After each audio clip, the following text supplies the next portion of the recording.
This is the Digging for Truth podcast, presented by the Associates for Biblical Research, demonstrating the historical reliability of the Bible through archaeological and biblical research. If you grew up in a church that sang hymns, you might be familiar with this one. Praise to the Lord, the Almighty, the King of creation. The words were written back in 1680 in Germany by a young man named Joachim, who had come from a long line of preachers. Joachim was the first hymn writer from the Calvinist branch of Protestantism. He'd often take long walks in nature and would frequently compose hymns as he strolled. When he was 30 years old, he battled tuberculosis, which would take his life. But during that time, he wrote these words: "Praise to the Lord, the Almighty, the King of creation. O my soul, praise him, for he is thy health and salvation." It would become his most famous hymn.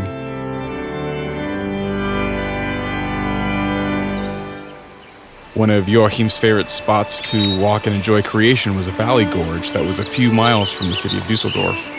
Years later, because of his fame, this valley would be named after him. In the mid-1800s, this valley became a valuable source of limestone, which was used to make cement. During this time, miners discovered caves which contained human bones, but they looked a little different. They were taken for study, and a professor named William King claimed that these bones were proof of the missing link from Darwin's recent theory of evolution. In German, the word for valley is Tal, T-H-A-L. Joachim's last name was Neander, and so in German, this valley was named Neanderthal, in honor of Joachim Neander. The bones that were discovered were then called Neanderthal bones, and it's the reason why they're called Neanderthals instead of Neanderthals, as many of us say in English. So the name of a man who found inspiration in God's creation, that name is now associated by many as part of a link in a chain of the theory that humans evolved from apes.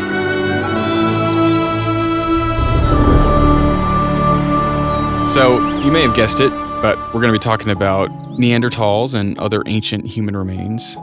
Were they human? How do we classify these bones? Well, Dr. Todd Wood, along with Dr. Marcus Ross, have recently published a paper that tries to address some of these questions. And it's called Human History from Adam to Abraham, Integrating Paleoanthropology with a Young Age Creation Perspective. And Dr. Wood is here today, along with Henry, and so we're going to talk about it. Dr. Wood, welcome back. Thank you. Good to be here. Glad to, always happy to come and talk about human origins. My favorite thing. So. I know, and I love it. As I've complimented you on before, I appreciate your thoroughness and your careful thinking on these subjects, and it's what I appreciate so much about the work that you do. Well, thank you. This article, we're going to link it in our description, so people who want to really dig deep into the details, and there's a lot of them in here that we're not going to be able to cover, so we're going to try to do an overview. But I kind of thought there was three big parts to the article. The first one was what we mean by image of God to begin with, and of course this is revealed in Scripture.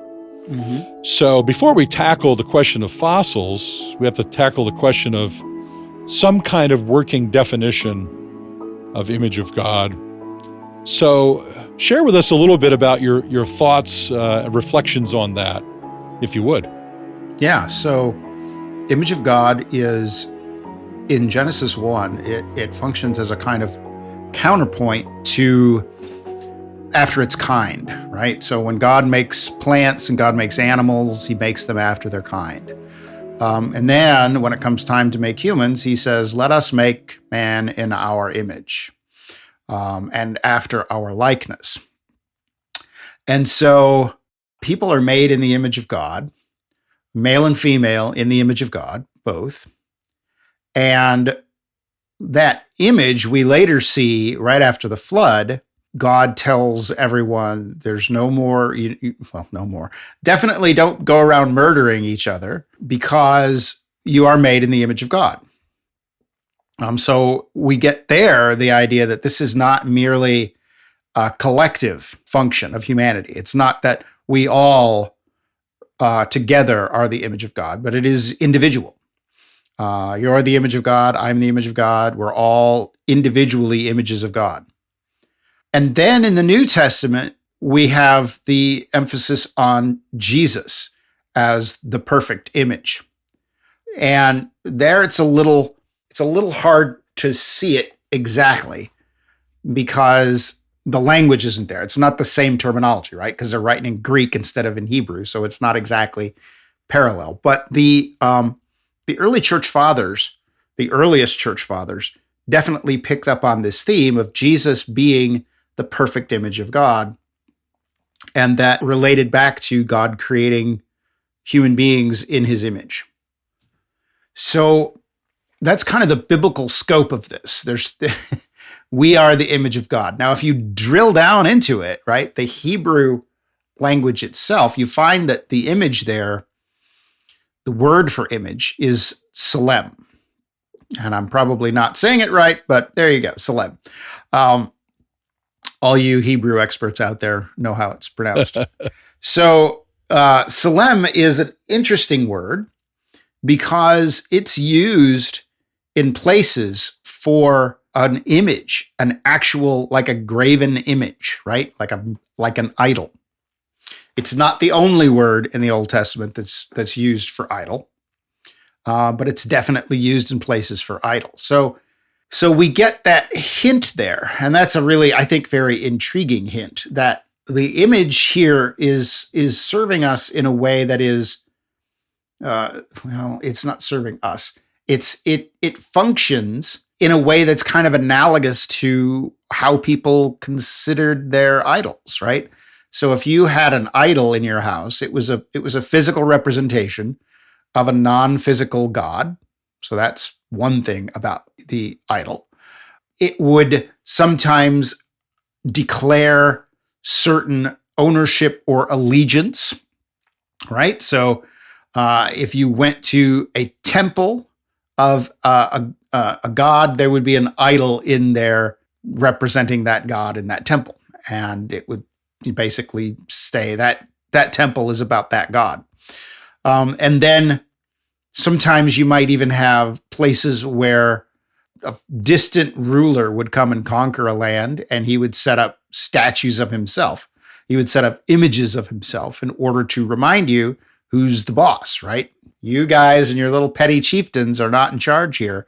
It's this guy represented by this statue, this image. So there's a sense of authority and ownership with the image as well. So it's a physical representation. It establishes ownership. And the idea of Jesus being sort of the perfect image of God versus us being somehow flawed gives me the sense that image is something that is kind of qualitatively different. And this is really weird because I think most people are used to thinking of image as being qualities that we have, right?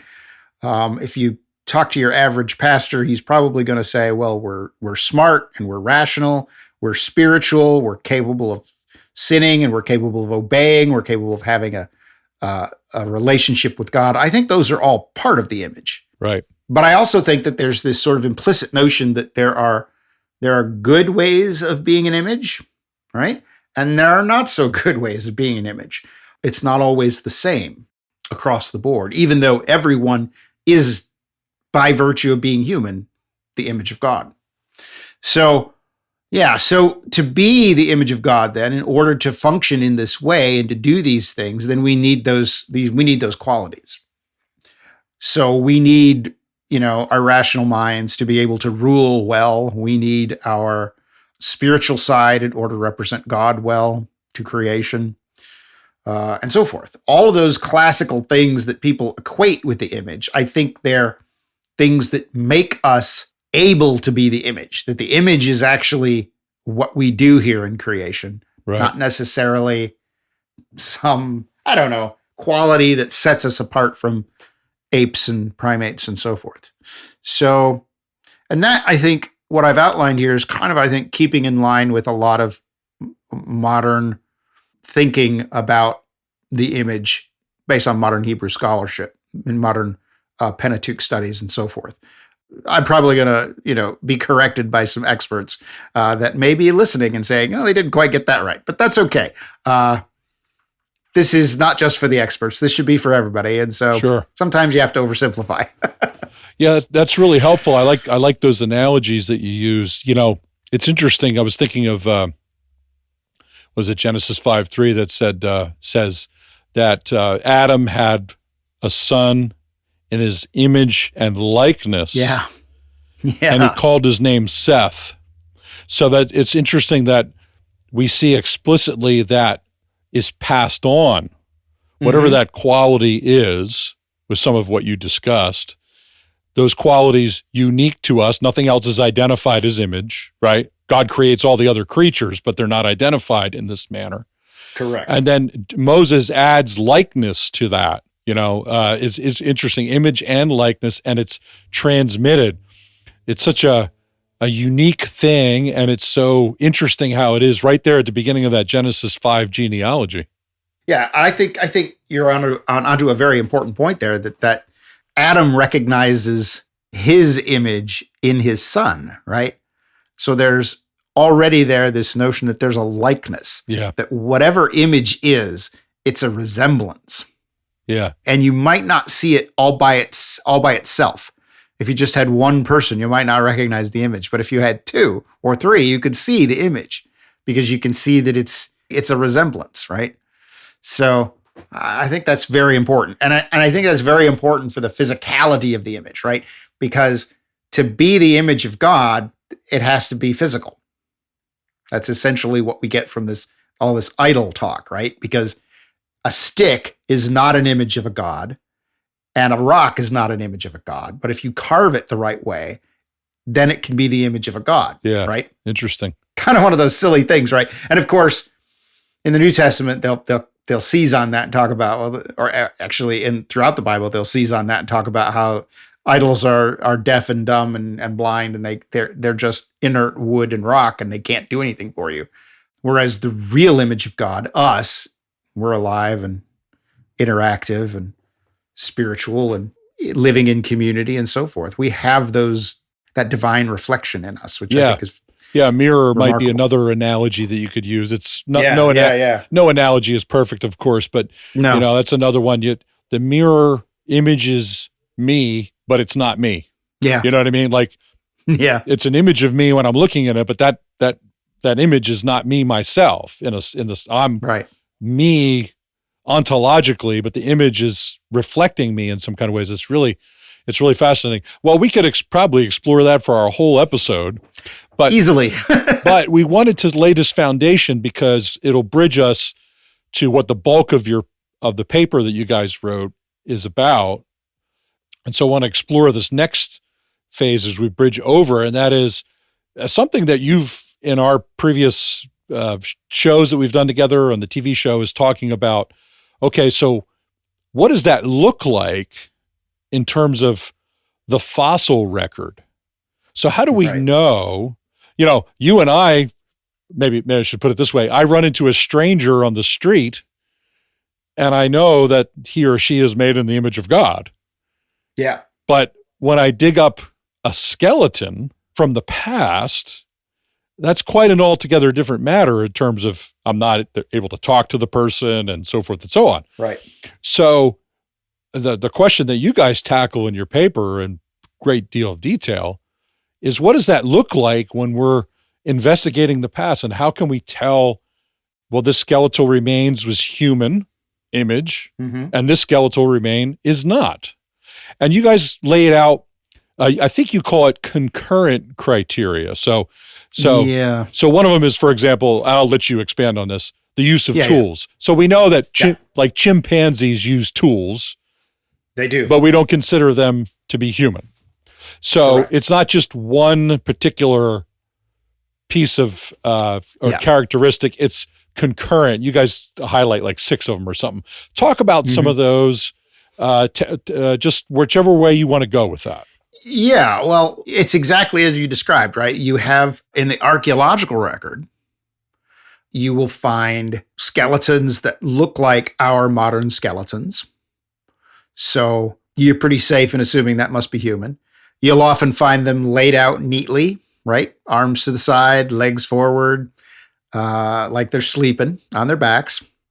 You might find them in a very well-marked grave where you can see the difference between, there's just a color difference in the sediment where they dug a grave and then they filled it back in.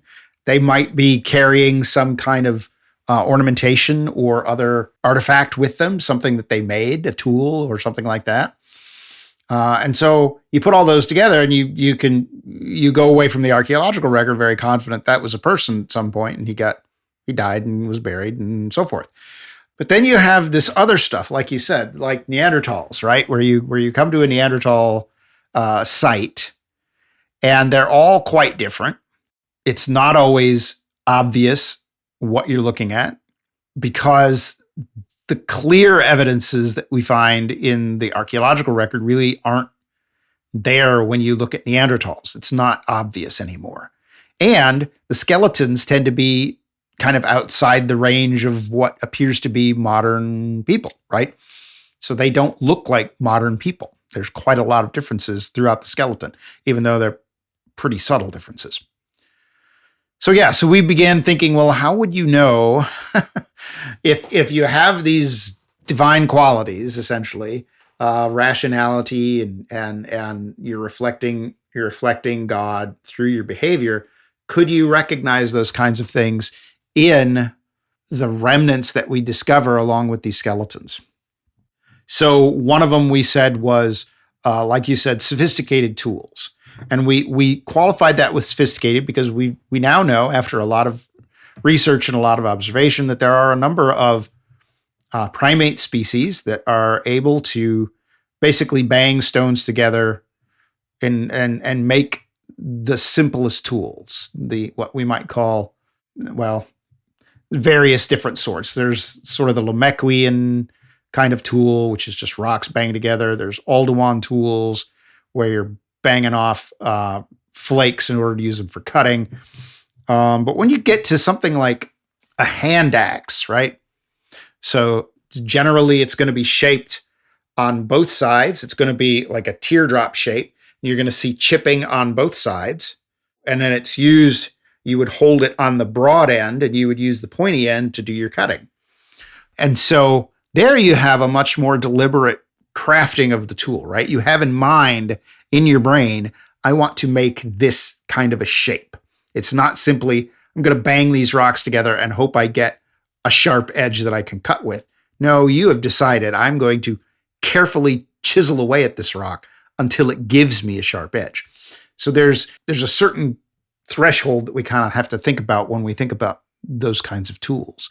We also thought, that kind of tool making is more than anything you see in animals. You don't really see animals planning out that kind of sophisticated tool, at least not anything that would be anatomically similar enough to human to make you wonder.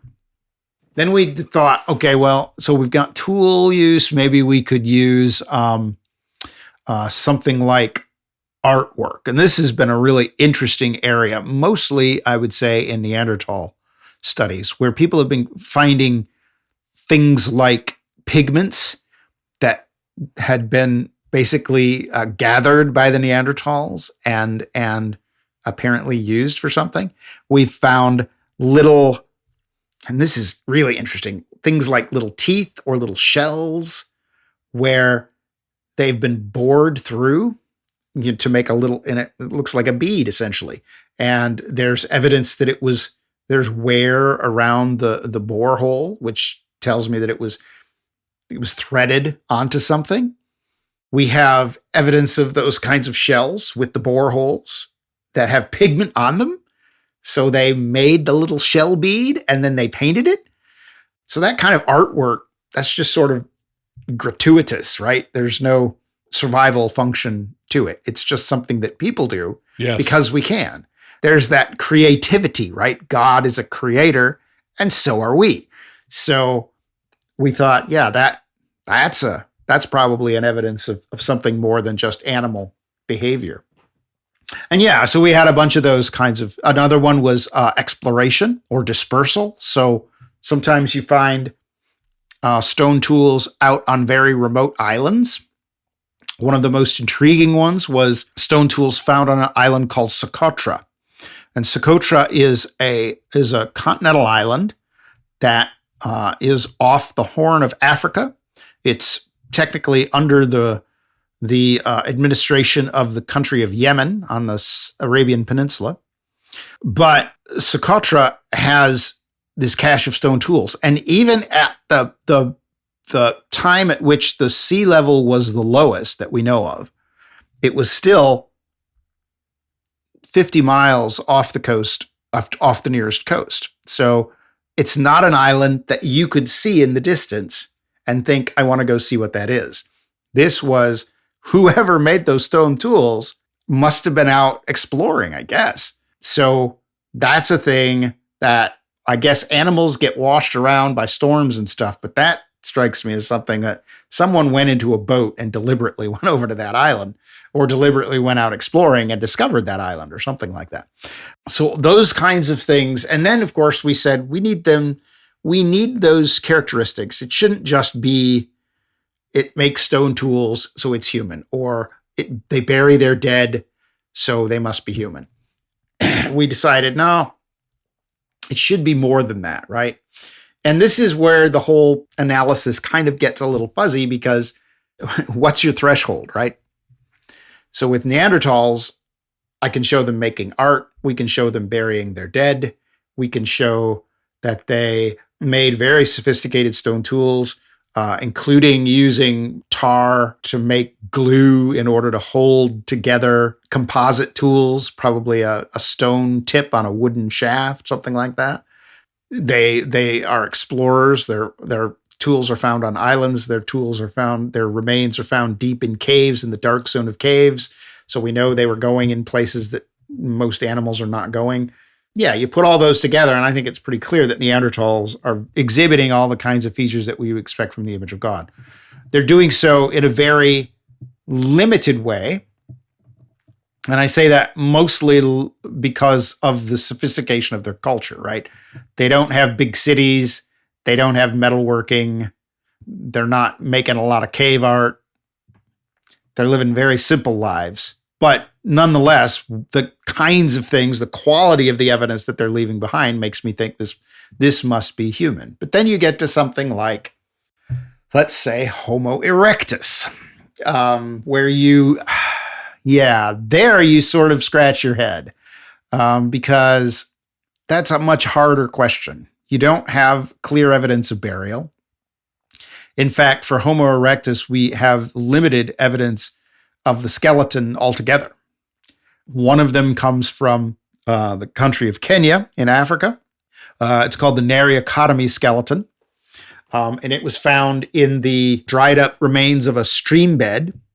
The long bones were sort of oriented, indicating that that the body had decomposed in the stream, and that the stream had moved the bones and oriented them, mostly in a consistent direction. So that's not a burial. Another place we find a lot of good skeletal remains is a site called Dmanisi in Georgia, in the Republic of Georgia, not the Peach State, but the country over there in the Caucasus. There at Dmanisi, you're looking at a catastrophic deposit where the bones are pretty jumbled up and damaged. And so, that's not a burial either. So we don't have burial. Stone tools, they're often associated, we often associate Homo erectus with hand axes. So that would, I suppose, count as evidence in favor of their humanity. But we don't really have art. We do have one seashell from Indonesia where it looks like somebody was doodling on it. But other than that, not a lot of really solid evidence for artwork in Homo erectus. So Homo erectus, you just sort of end up thinking, it's not clear.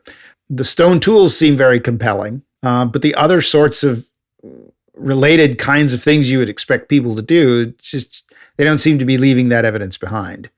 It's not clear if that means there's just no evidence, or have we just not found it yet?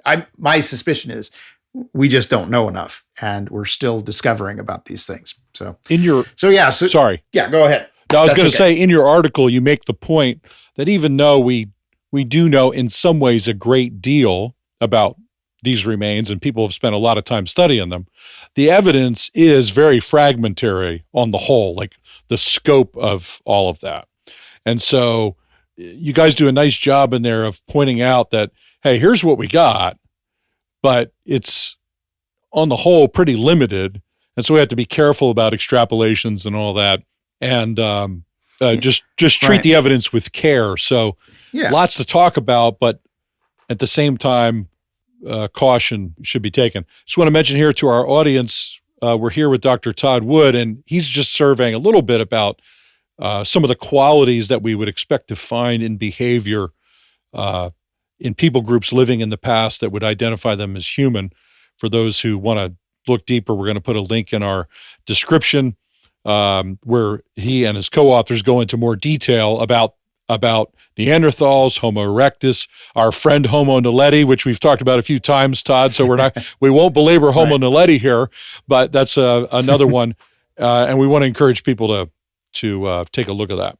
Luke, you wanted to add something? I just had a quick question. So you had in your article 6 criteria that define or seem to, in totality, what you would associate with human behavior. You talked about 4 of them or so: the manufacture of advanced tools, and artistic creativity, intentional burial of the dead, and then exploration. There's a couple more I was curious about. So one of them is the controlled use of fire, and the other one in your list is the care for the wounded or elderly. How do you find evidence of the care of the elderly in the archaeological record? I'm just curious about that. Yeah. So that's my favorite to talk about. So back, I think it was in the 50s, a guy named Ralph Selecki was exploring caves in Iraqi Kurdistan and discovered this massive cave called Shanidar. And he discovered there a skeleton that eventually came to be called Shanidar 1. And Shanidar, it turns out, is one of our prime sites for learning about Neanderthals. And it's one of our best sites for evidence of Neanderthal burial. We have skeletons there that are laid out pretty carefully, that are mostly intact. We found one skeleton there with a rock under its head, which makes it look like, they put that rock under there to prop his head up. And there's been controversial claims about other remains buried with the bodies. So there's an unusual density of pollen in the soil around the bodies, which makes it's led to the story of the flower burial. But care for the wounded and elderly, great question. So in Shanidar 1, we can estimate from his teeth that he was about, mid-40s, something like that, when he passed away. But he has evidence in his skeleton of a number of very grievous wounds, let's call them that. So this poor fellow had been hit in the head multiple times. He was probably blind in one eye. He was probably deaf in one ear. And most shocking of all, one of his hands is missing. So he has lost a forearm, essentially. And the important part about it is the wound has healed. You can see where his arm bone has healed up, and he apparently survived this. Now, strange things happen. I'll give you this. I mean, it's not impossible to imagine animals undergoing really terrible wounds that somehow 1 in a million, they survive it. And heal up. So I don't want to draw too much from this. But Shanidar 1, if you're losing an arm as in a body of our size, you're going to lose a lot of blood with that. So you'd have to stop the bleeding, right? And then you've got to heal. And so he's missing an arm. He's not going to be able to carry on the same kind of hunting and gathering behavior that you would do. And so, there's this idea that somebody was taking care of him. And then they buried him. right? Because he's laid out neatly in the excavation. That makes it look like he was buried there. And there's multiple layers of bodies at Shanidar. So they were using that repeatedly over the years to come back and put more Neanderthals in there. And there's been even some claim that some of the evidence of fire, right? So you have these, you dig down and you're digging away, and suddenly you come to this big black circle in the sediment. That is a hearth, right? Somebody built a fire there. And if you look carefully through that material, you can often find really interesting stuff, right? So there's a site in Israel called Gesher Beit Yaakov, where they have discovered evidence of cooked fish. So you have to look through all the sediment very carefully and sift it very carefully to find this stuff. And so at Shanidar, they found evidence of what looks like some kind of, I don't want to call it bread necessarily, but they were grinding up grain and mixing it together and cooking it, which is what we would call bread. I don't know if it meets the culinary definition of bread, but these guys were not just burying people there, but they were also, they were making things, and they were taking care of poor Shanidar 1, whoever that was. That poor guy had a hard life. And it's not, it doesn't mean that it was a violent life, that he was assaulted or anything. He could have fallen and had those wounds that way. But yeah, blind in one eye, deaf in one ear, and lost an entire forearm. Yeah, that's going to be real hard to recover from unless you've got somebody taking care of you and, mixing ground grain together to make little cakes of something. So we would hope to find more of that kind of stuff with the other types of skeletal remains beyond Neanderthal, because we're pretty confident about Neanderthal, especially with DNA studies. Right. But we don't have, in your paper, you guys document different points. You mentioned Homo erectus, where it's not as clear. We don't have something as definitive as what you just described. But I think that's really fascinating. That was a great question, Luke. I appreciated that. So a couple thoughts here. Before we move ahead a little bit and talk about the big picture and what we would call the post-flood world, I want to backtrack to the beginning of the article because I didn't fully set the stage for this for our audience. Maybe someone listening for the first time, that I'll describe our perspective, and that is we do believe in a recent creation, young Earth. We're young Earth creationists, historical Adam, historical fall, global flood. I just want you to comment on this. You guys did something at the beginning of your paper, which is really hard to do.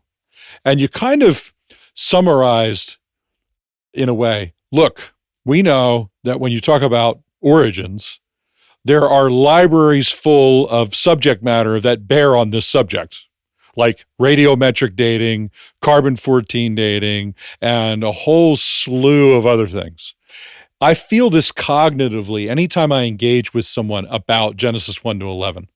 I feel the weight of all of the other subject matter that bears on the big question of origins. You can feel it. It's hard to discuss anything in isolation. Yeah, that's right. And you guys kind of got out in front of that by just being very transparent, but also saying, look, we're aware of these things. And you did it very nicely by saying, don't treat us like a bunch of idiots. We're very aware of them, and other creationists are working on models and theories related to all these areas.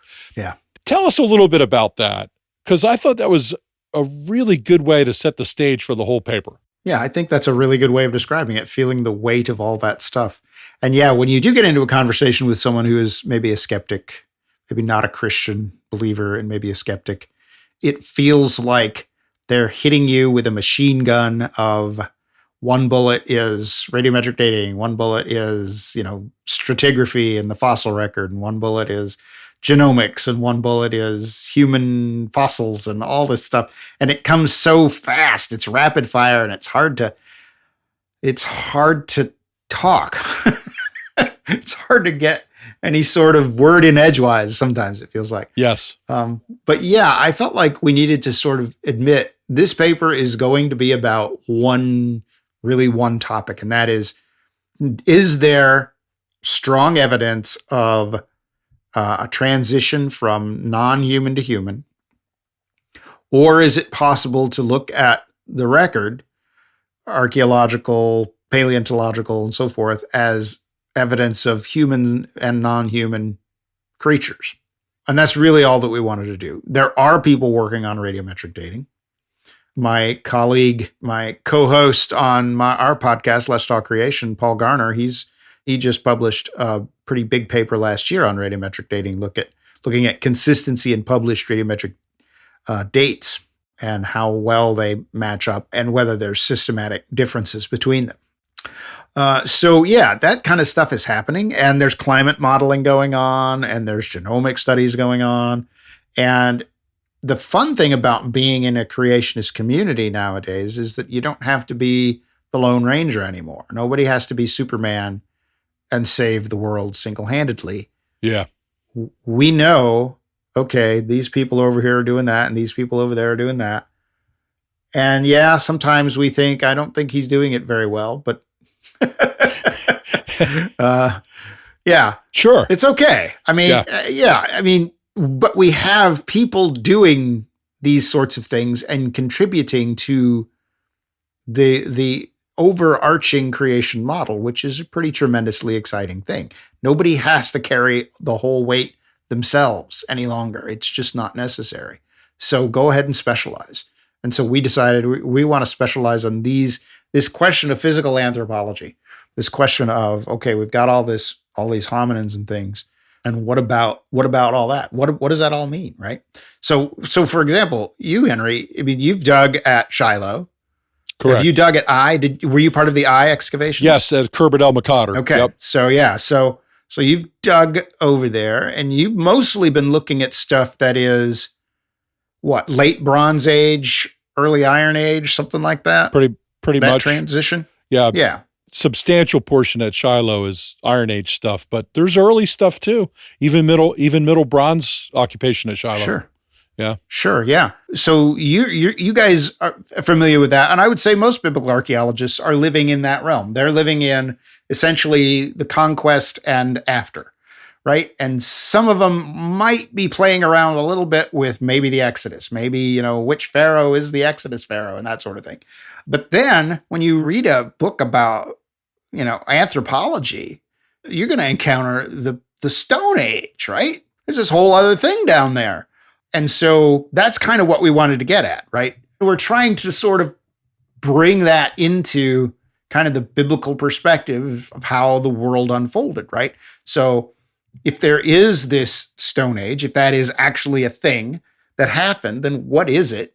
And how does it relate to the people that Abraham found when he moved into Canaan, right? Moved into the Promised Land. Because that's basically the earliest sort of biblical historical thing that we see once you hit chapter 12. You got that's right. Abraham leaving Ur, and then he moves into he's called by God to come out of Haran, and then he moves south into the Promised Land, what would eventually become the Promised Land. And he finds people that are living there. And who are those people? Where did they come from? Why, what was Ur, and how was it relate to all of this? Where did those people come from? Those are the kinds of questions that we're after. And of course, then on the other side of the coin, you have, well, there's all this Homo erectus and Neanderthal and Homo naledi and all that stuff. What is that? Where does that fit in? And that's really the very narrow question that we're trying to find. I'm not trying to solve everything. Yes. I'm not trying to be the Lone Ranger. I'm just asking some very limited questions. Yeah, sure. That's really good. I thought it was important that you tried to set the stage. And, some people are going to read it or not read it at all with skepticism. You can't do anything to control that. But that there is a larger model here that you were working with. But you do feel the weight of it. I know we'll move on to our next part shortly here. I just, in working with the genealogies of Genesis 5 and 11 and trying to sort out the original numbers, I've been doing that for a long time.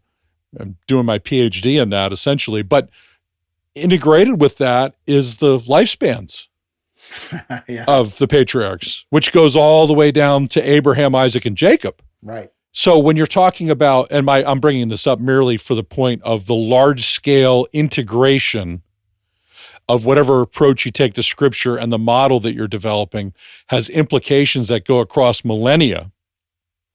And so it's a Herculean task where we have to be having groups of experts working and trying to work together to work on separate parts of this, but you can't escape from the integrated nature of it.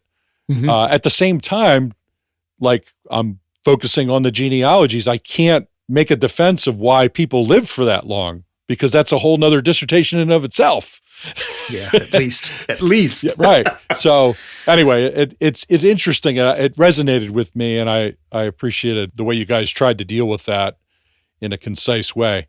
So Todd, we're going to shift a little bit now to sort of the third component of the article, and I have to admit probably the most intriguing for me, and that is, okay, so we have Homo erectus and Homo naledi and Neanderthals, conventional dates, sometimes 1 million or maybe even up to 2 million years of age, maybe less than that, but certainly outside what we would consider the biblical timescale. And of course, we have the enormous quote unquote problem of the flood. Not a problem because we believe that that's the way to understand history, but the problem of where do you put these remains in relation to it.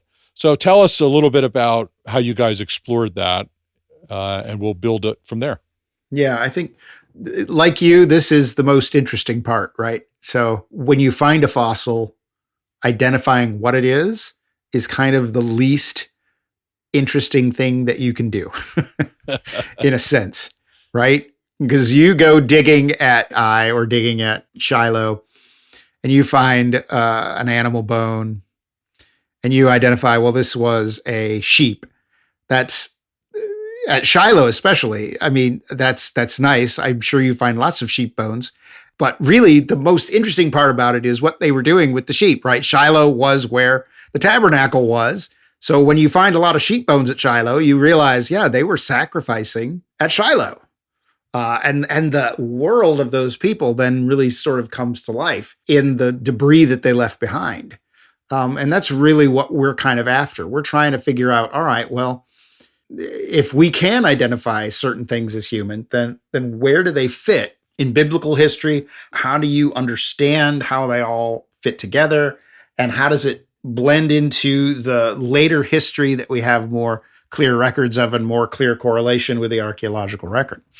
And so we started off, we sort of started off with the question of, are these things from the flood? Were they buried in the flood? Or were they things that people that were living after the flood? And there we're kind of stuck. So on the one hand, we have a lot of flood geology that's been done over the past 60 years. And so lots of great stuff that we could draw on from there.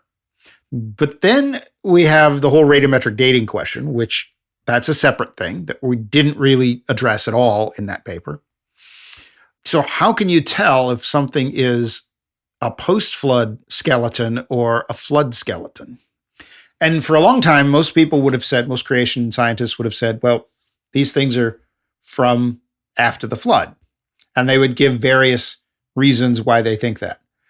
We decided we wanted to do a little more rigorous than that. And so one of the things that occurred to me was this really interesting, I was reading a paper about a discovery there in Israel at a site called Nesher Ramla, where these sort of early Neanderthal skeletal remains had been found. And it was in what is essentially a dimple in the ground. Not exactly, it doesn't appear to be part of a cave system, so it's not a sinkhole per se, but it's physically like that. It's a big dip.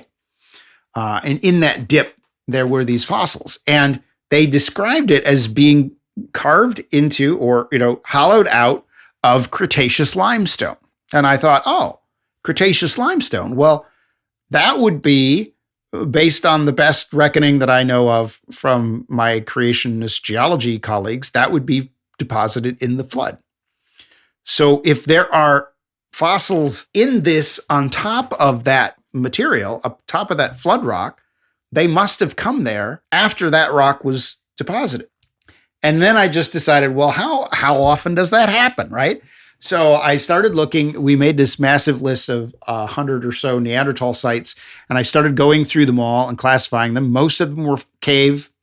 sites or rock shelter sites, places where the remains are found inside of a hollowed out rock. And the vast majority of those were found in limestone caves that would have formed after the limestone was deposited in the flood. And considering places like Shanidar, where you have careful burials, I'm thinking there's no way that's happening in the flood. You can't have, I mean, the flood is catastrophic. People are not out in the rain burying people carefully in a cave. That's just not happening. Right. And especially if the cave has literally just been formed by the flood. This must be after the flood. And we go through all the details, as you've already pointed out. You'll have the link to the paper where we give all the specifics of that and all the sites that we looked at. So we realized, okay, well, these people must be after the flood. There were other places where we looked at, and this we're just sort of beginning to play around with because it's all very new, and that is looking at the composition of stone tools. So, for example, in Israel there, we have lots of hand axes that are found in Israel, and most of them are made from material that is made from flood rock. So the rock there formed during the flood, and then we even have evidence of places where ancient people were harvesting and reducing. They would take big chunks of it out of the exposure and they would break it into smaller pieces that they could then carry away with them more conveniently to chip into tools when they needed them. And that's all flood rock. So if they're making tools out of rock that was formed in the flood, then they're doing that after the flood, especially if we can point to the exact place on the surface of the ground now where you can see the remains of them harvesting this rock and breaking it and processing it and turning it into stone tools. So those kinds of considerations of the way you sort of relate this into a chronology, a biblical sort of time frame. Right. So most of these guys are not coming from flood deposited rock. They're coming from material that was deposited after the flood. Yeah, that became... Well, that gets us... Sure. Yeah, that gets us just the beginning of the time scale, right? So then the question was, well, how long did they live, right? Because if you look at you look at your regular anthropology book, you'll have the time frame that shows you that Neanderthals, Homo erectus dies out a long time ago. Neanderthals live up to 30,000 years ago, side by side with people at some point. And then from 30,000 years ago to the present, there's only been Homo sapiens on the planet. So that's the conventional story. Well, is that really what we have, or is there something else going on? Could Abraham have, traveled around long enough and found a Neanderthal person still alive at in the Bronze Age?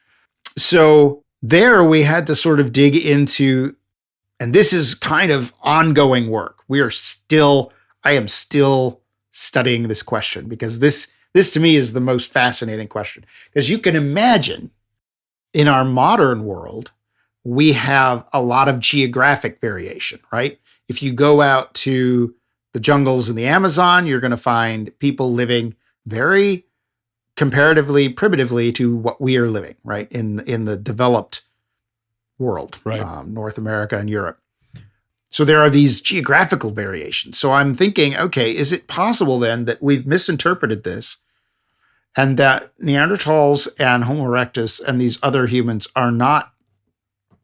they don't precede us. The Stone Age doesn't precede the Bronze Age, but the Stone Age is more of a geographic variation. These are the early rednecks, if you will, the ones living on the land, the ones living on the farm, and the urban people are the ones who are exploiting metals and making bronze implements and making fancy artwork and stuff like that. And it's really the ones who are sort of the primitive farmers that are the actual Stone Age people, and it's not really an age. Okay, well, to figure that out, we need to know, well, one of the ways I thought that we could test this would be to look at a site that has been occupied by both Stone Age people and Bronze or Iron Age people, right? That makes sense. And if you find that there's a layering, an order in the layers, right? An order where you have Stone Age in the bottom layers and then Bronze and Iron Age on top of it, then that would be evidence of an actual progression in time where Stone Age turned into Bronze Age and Iron Age. There are some of those sites. They're not very common. And that's what I think is really interesting. As I said, we're currently putting together a list of basically old Stone Age sites, Paleolithic sites in Southwest Asia, which includes the Caucasus and Persia and the Arabian Peninsula and Anatolia, and then Northeast Africa, Egypt, basically the Nile River Valley, essentially, Egypt and Sudan. We've got 500 of those sites so far in our list. It's massive. We've put them all on the map, so we know where they all are. There's still plenty more to dig up. And we found a handful of examples where you do have sites where you have Bronze or Iron Age material on top of Stone Age material. Interesting. But otherwise, it looks like you have an enormous number of sites, Paleolithic sites, that are just Paleolithic. That's all they are. Which suggests then, to me at least, that the Paleolithic may well be more geographic than chronological. Fascinating. That would be a whole reworking of the conventional model, of course. Absolutely. And that's so cool. But now I'm going to really blow your mind because you brought up the genealogies of Genesis. Okay, so think about this. So we've already said this is 2 million years of conventional radiometric dates, right? And that is radiometric date that leads up to the time of Abraham in the Bronze Age, right? So, and that is only a few thousand years ago. What is it, 4,000 years ago, something like that? Okay, so you've got 2 million years to about 4,000 years. That's roughly the human presence in the fossil record. Okay, then you look at the chronology of the scripture, and you have, and now here we get into your area of expertise. You know, which chronology is the right one? Yeah, right. You've got the Septuagint chronology, which is about 900 years longer in the post-flood period from the flood, from the birth of Arphaxad, who is the son of Shem, 2 years after the flood, all the way to the birth of Terah's sons, Abraham, Nahor, and the other one. Haran. Haran, yeah. Yep. There you go. Yeah. So I know he had 3 sons, just like Lamech had. I'm sorry, Noah had Shem, Ham, and Japheth. Okay, so that period is about 300 years in the Masoretic, and it's about 1,200, 1,000, something like that in the Septuagint. Yes. Okay, so now here, see if you can follow this.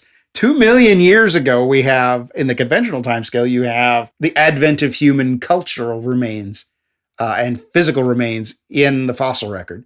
And then a few thousand years ago, you have the Bronze Age, which is Abraham's time. So you have 2 million years there compressed to, at most, a millennium of time. Right.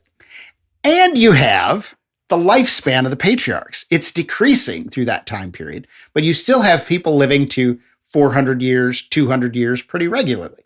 So you could literally have the Paleolithic, the Neolithic, and the Chalcolithic when pottery is discovered, and then, or pottery starts to appear in the archaeological record. Let's not say it's discovered, but it starts to appear in the archaeological record.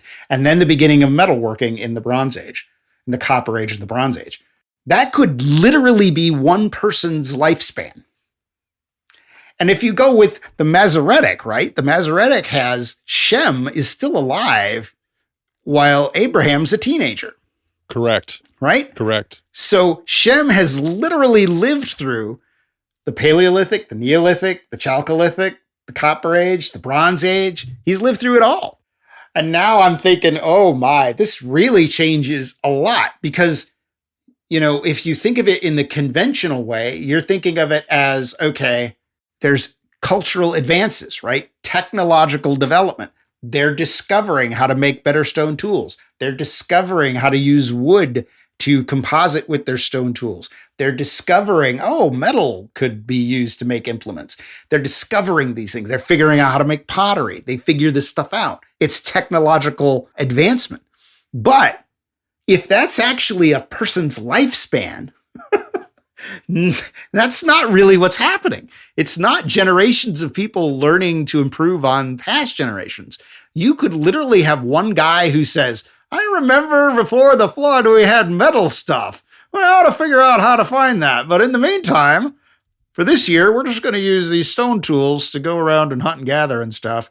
And then, as we get better and as we begin exploring this new world that we find ourselves in after the flood, we will begin to find and exploit those resources better that I remember doing from before the flood. Yeah. And suddenly, the whole record becomes just, it's not, I can understand why you would think it was generational technological discovery and development and evolution, but it's really, this old guy remembers that technology, and he is guiding his tribe and his family as they move forward in time and finding better ways to exploit this new and unfamiliar environment. Yeah, you're touching upon something here. That's really good. Thank you for that. By the way, you don't really touch on that in the paper, so that's a nice bonus. I don't remember seeing much of that in the paper, so obviously you're still working on stuff. But this issue, though, is so critical. The lifespans of the patriarchs is so critical. In one sense, I can understand why many evangelicals have tried to find ways to reinterpret the numbers associated with the patriarchs because of the pressures of the conventional paradigm.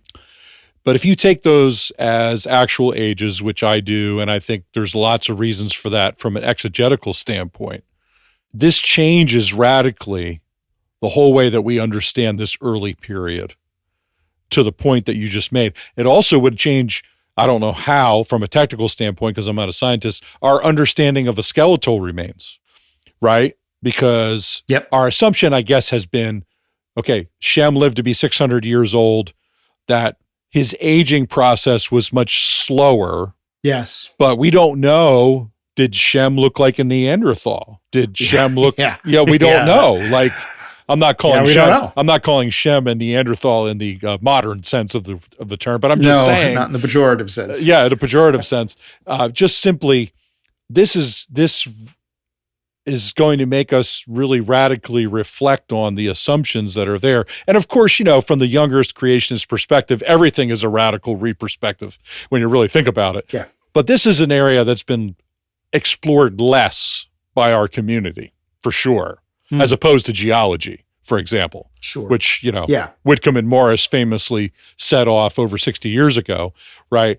So that's really fascinating. So you're documenting Stone Age sites as much as you can. You got over 500 of them. Yeah. We're still looking them up. Okay. The literature is vast. It's vast. Some of it is old and not digital. Yeah. And some of it, the descriptions are just, it's hard to tell from their descriptions what was there. Some of the sites they were rescue, salvage excavations. So they've been developed into housing or whatever, or they've been flooded by dams. So some of them are lost, so we can't actually go and verify anything. Old archaeology too, where the techniques weren't as good, the documentation wasn't as good, all that kind of stuff. Exactly. We run into that too. Yeah, but and I'm blown away. The more I dig into this, the more I think, my goodness, how many of these sites are there? And we found I think it's about a third of them are just surface discoveries where someone found a little pile of stone tools. So there's literally no way to know. I mean, you can tell they're making, this is a hand axe site where they were making hand axes, but who is doing it, right? And one of my favorite passages in the Bible on that question is when Moses and Zipporah are going back to Egypt after Moses encountered the burning bush, and they're on their way to meet Aaron. And we have that little episode where they're confronted Moses is confronted because he did not circumcise his sons. And Zipporah takes a flint and naps a sharp edge with it and circumcises her sons. And, there's theological significance there, but I think there's a massive amount of cultural significance, because if Zipporah still remembers that stone napping and making sharp stone implements is a thing that you can do, well, that's a big deal. If the Bronze and Iron Ages are not dependent entirely on metalworking, but they could have stone tool implements as well, well, that's really important. So you have this heterogeneity of these sites where you could have things that are literally contemporary, even though they're just stone tools. So some of these surface sites, we would just have to exclude them from our analysis, because there's no way to know, were these actually deposited at any particular time, or are they just things we found? And who knows where they came from? Maybe they came from Bronze Age people. We don't know. Yeah, good stuff. Okay, so I want to shift to one more area of discussion before we wind down to the end of our show. One thought too was I would imagine that if you can get carbon-14 dates from these sites, that would be a critical component of the research. Yeah. I'm tempted to have you comment on that, but we'll just leave that there so I can ask you the next question, because I don't want to miss this next question, so forgive me for that. Okay, so you guys talk about two possibilities of dispersion, because these remains generally, as I understand from your paper, are the ones that are dispersed widely seem to be the oldest in terms of the conventional time scale. Right. Mm-hmm. So the question from the biblical standpoint, is this possible people that dispersed pre-Babel? Or is it post-Babel? And you guys present both possibilities and the weaknesses and strengths of both of those views. Give us a little tutorial on that. We do want to point people to the paper, though, so they can check that out in detail. But give us a little tutorial as we wind it down. Yeah. So, the Tower of Babel account is super, super brief. Very short. Not much to it. Right at the top of Genesis 11. It extends for, I'm looking at my Bible right now, it's 9 verses. 9 whole verses. So you just come off of the flood account, which goes on for 3 chapters. 4 chapters, 6, 7, 8, 9. So a lot of stuff there, and a lot of opportunity for the Bible to emphasize exactly what the flood is, and to emphasize it in a lot of different ways, right? Everything under the whole heaven, the whole earth. There's all things died. There's lots of different ways in which the universal terms are used to give you the sense that I think this guy means that it's a global flood. I think what he's describing is global. So you kind of have to feel really compelled to conclude that. That's really hard to read this any other way.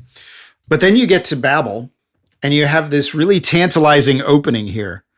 Chapter 11, verse 1. Now the whole earth had one language and the same words. And as people migrated from the east, they found a plain in the land of Shinar and settled there. Yeah, so the question is, this is a huge question. I know. When it says in the first verse there, the whole earth had one language and the same words, that's talking about all people alive at the time. And then it says, as people migrated from the east, they found a plain in the land of Shinar. Okay. Does that refer then, those people and does that refer to the whole earth that has one language? Or is this a subset? Correct. Now, you get to the end and you have this notion, God is very clear here that dispersal is a point of what they're doing, right? The Lord said, this is verse 6, the Lord said, behold, they are one people, they have all one language, and this is only the beginning of what they will do, and nothing that they propose to do will now be impossible for them.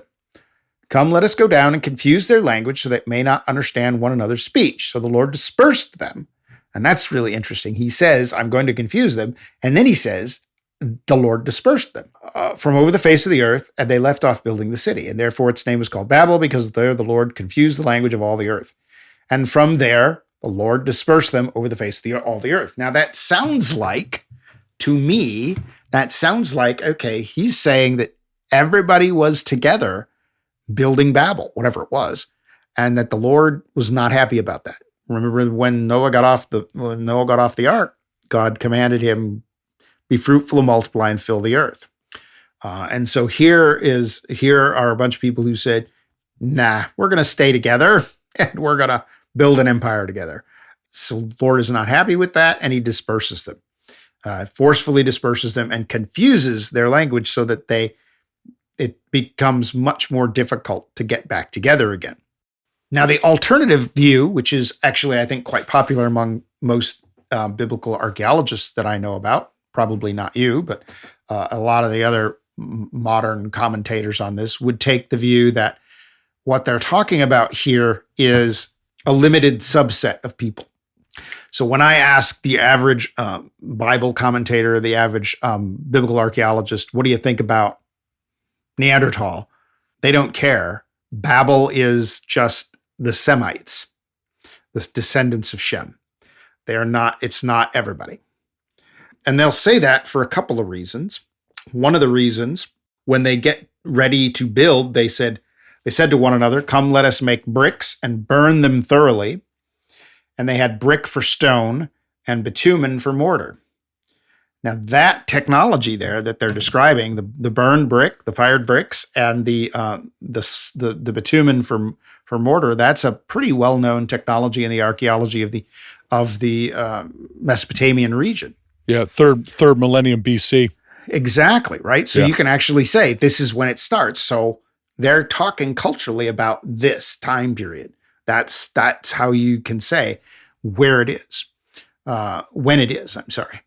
The other thing is, if you rewind to chapter 10, where it lays out the division of the earth according to tribe and nation and language. I know. So you get the sense, this is after Babel, and it's describing the world after Babel, and it's describing places that is basically around that ancient Near Eastern, Southwest Asia, Northeast Africa region. And you can figure out where a lot of those places were. And so the response people give is, no, Babel is a local thing. There's enough ambiguity in those first two verses to say that maybe the people that came and migrated from the east and found a plain in the land of Shinar, they were not all the people of the world. They were just a subset. They were just a subset. Yeah. Yeah. And that they were living in that, basically that transition period between the Neolithic and the early Bronze and Chalcolithic periods. And I can see biblically, there's just 11 verses. I mean, it's just not enough, or 9 verses, whatever it is. It's just not enough to know, to be real sure and firm about, I think, either one of those options. Now, my position has been that. Yeah, go ahead. I'm sorry. Yeah, that's okay. My position has been that it's all the people went to Babel, and that technology that they had at Babel was then lost because of the cultural disruption of dispersing people from Babel. Yeah. You mentioned in the paper that that's a strength, one of the strengths of that position. Yeah. And then, so you guys present both positions which you described, which will then affect the way that you understand the paleoanthropological evidence, Yes. obviously. So my recommendation is we should be working on both those models. Well, yeah. I mean, in other words, work on both like you guys propose. Keep seeing where that goes. You know what's interesting too, I'll add this, and then we do have to sign off shortly. A lot of translations say people migrated from the east, but in Hebrew it's just they. It's even. I looked it up yesterday just to be sure. So the ESV has people. So you go, well, why did they choose people instead of they? Maybe the translators perceived that it's a subset. It's a certain group of people, not all the people. Right. I'm just guessing that was their inference from the text. So that, I don't know if that helps or makes it more difficult to know exactly, but it is interesting. I think this is an unanswered question for me. I'm in the middle on this one.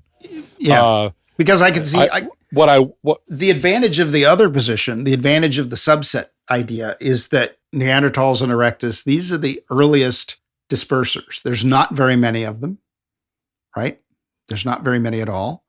And when you get to the archaeological record, the Bronze Age, for example, it's all Homo sapiens. We don't have any Bronze Age Neanderthal remains at all.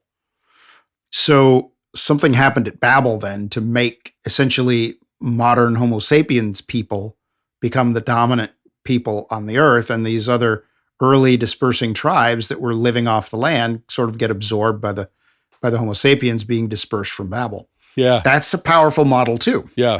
I like the way There's powerful models all the way around. Yeah, I like the way you guys did that. Thing you don't mention that occurred to me was the appearance of writing in the archaeological record.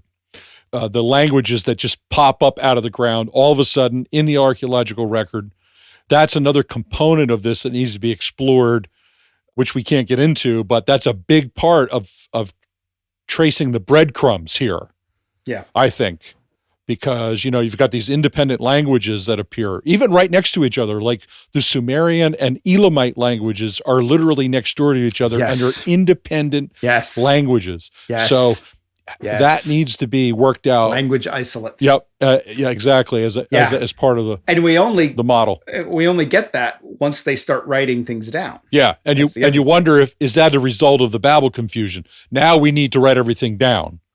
Because I think maybe what we should one fruitful area of research that I've been thinking about in terms of linguistics is to look at places where pigeons develop, right? Where two people of completely different languages come together and try to communicate, and they create this little pigeon of sort of a couple hundred words, mostly related to commerce.